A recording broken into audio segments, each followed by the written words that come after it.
What attracted you to the part of Cosmo? Um, I've been a huge fan of Marvel Cinematic Universe since I was 14, I think, which is 12 years, 13 years ago. I think that's the first time when I actually got to go to cinema by myself without my family, parents, etc. Because of Guardians of the Galaxy, because that movie made me feel like I will belong somewhere, and being able to participate in Guardians of the Galaxy Volume 3 and playing Cosmo has been the best thing that I can dream of. So, what made me inspired by joining it and playing exactly Cosmo is that she's strong, she's loyal, she is lovable, and she's loving as well. And she's gonna show her loyalty and her strength and her dedication to all of these guardians who have taken over nowhere, and she feels like she belonged there. Um, with all her heart and her sanity, even as she's gonna do some insanely and unthinkable things to help them and to save the galaxy. So everything in her made me attracted to play her, and the idea of having that kind of an unconditional love, because we all know that puppies, dogs have it in them, and I think we as human beings should learn from them that that's important, and let's try to do it as much as possible. So maybe that was the reason why I was absolutely doing it. And of course, that's freaking James Gunn, and it's Marvel and this incredible cast. The character is CGI, so you voiced her. How did you approach finding your dog voice? What did that entail? Well, I was trying to play her with so many different voices. Um, so to find the right voice for Cosmo was, let's see which register. I'm not sure, is that right? It's said in English. Tonally, is it gonna be a deeper voice? Is it gonna be a higher voice? Is it gonna be something in the middle? Because she's a prototype of the first dog that has been sent to the Cosmos to the moon, called Laika. And thinking about what's her personality, because judging by myself personally, I have periods of times where I'm speaking with a lower voice, and I have periods of times where I'm excited and my voice goes high. So she had the variety of um, tonals. I think to feel in the moment of the things that she's going through. But I think somewhere in the middle was the right place to be, because we don't know how old she's been when she's been sent there, and she kind of remained the same age. So she's experienced, but at the same time, she might be just 2, 3, 4 years old. Yeah. What kind of conversation did you have with James Gunn about concerning Cosmo, and what did he want the character to convey?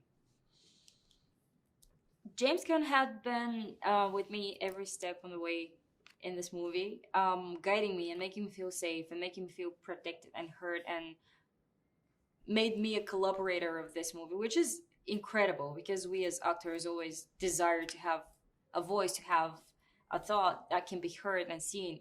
Um, and he is capable of doing that, which makes you more open and willing to share and improvise more, because that's where great things can happen. You open up, try something, and then he's guiding you to the best direction. So we did have lots of conversation, and I got to spend a lot of time there wearing mocap suit and just staying over hours and watching all of these people and watching how this whole machine is working. Um, we tried different things. He made me feel like I'm this pure creature, because I believe that Cosmo is a pure creature, and she is open-hearted and open-minded, and she's just there and she's doing it. She doesn't care that much about herself. She's just gonna sacrifice herself to do something bigger, um, and have so much energy, because sometimes we as humans are depressed or slow or we're even lazy, not in the mood. She's not exactly like that. Till the moment that she doesn't have any more strength in her, she's gonna do it all to just be there for them. And James made me think about that and made me happier, to be honest, because thinking of her as somebody, something happier than me, made me happier as well. There was a dog stand in on set. Tell us about Slate. Did he help inform the character for you in any way? Yeah, well, watching him and seeing what a crazy beautiful creature that was. He was running and jumping, and he was perfect and disciplined, but at the same time, his energy and his excitement, it's something that I need in my life. I think we all need it. So it helped me a lot. It helped me to develop Cosmo more, because when you look at these puppy eyes and you see that, oh my god, there is this and there is that and there is food and there is excitement and there's so many people, I want to play with them. It helped me a lot. And my god, he was cute as hell. I mean, it's such a beautiful creature. So it was just double win to be able to play it and to watch it and play with it and pet him. Tell us about Cosmo's friendship with Kraglin. I was just with Sean in the next room, and he said that they're frenemies. I don't agree with that. I think they're friends. I think there is a bit of a fight in Kraglin's head that I'm independent and I finally have my voice and I'm gonna do good, but I'm gonna be myself mostly. He does care about Cosmo a lot, and he's gonna tell her later that she is not what he said she is. I think I avoided the spoiler. So I think it's a beautiful relationship and a friendship, and they care for each other and they root for each other, and they're gonna protect each other the whole time. So um, it's like a family. I think they're family and they're soulmates, and you don't usually behave the best way with the closest people around you. So you can dare to be a bit rougher with them, to be more direct, even something that can hurt them.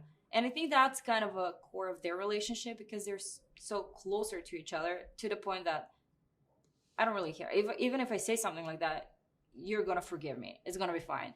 So they're actually good friends, I think. They're family.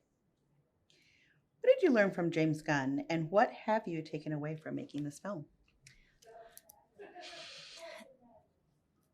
James taught me a lot of lessons, and some of the most important lessons are even beyond acting and beyond the movie as art, the movie industry as art industry, or just entertainment industry. It's about existing, and it's about human beings. It's about being a good person and being around good people. Um, it makes the world better and it makes the art better, because art can reflect life. And if you put something good out there, probably that's gonna make somebody behave better, and we're gonna enter a brand new world where everybody's a little bit better. Maybe I'm just idealistic. James is a great human being, and he always made everybody feel safe and happy and having fun and enjoying the process, because the end result, it might end up good even if you're not having the best time of your life. But having the best time of your life and actually pro- having the greatest result at the end, it's just the most incredible thing that you can imagine of. So being a good person, and of course dedicated to your craft, because he is a genius. He is a maniac in the things he's doing. Every single detail, you can see that he is absolutely all eyes and ears on it, to the smallest detail. But at the same time, he is the nicest and the greatest person in the world.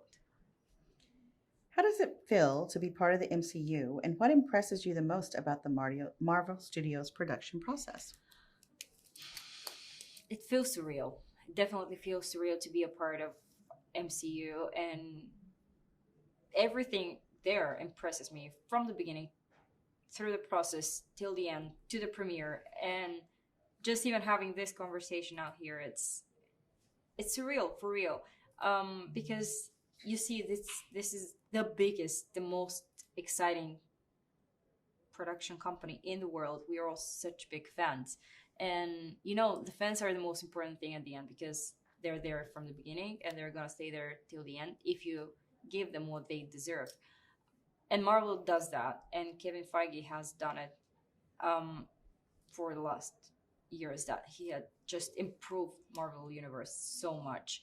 And having projects like Guardians and themes like family and love and loss and going through this and finding your place and finding your creatures, it's something that's a huge lesson, and Marvel does that. and Marvel reflects on people's lives. Marvel reflected my life, and being a part of it, it's the biggest honor of my life. One last quick question. If you only had one word to describe the movie, what would it be and why?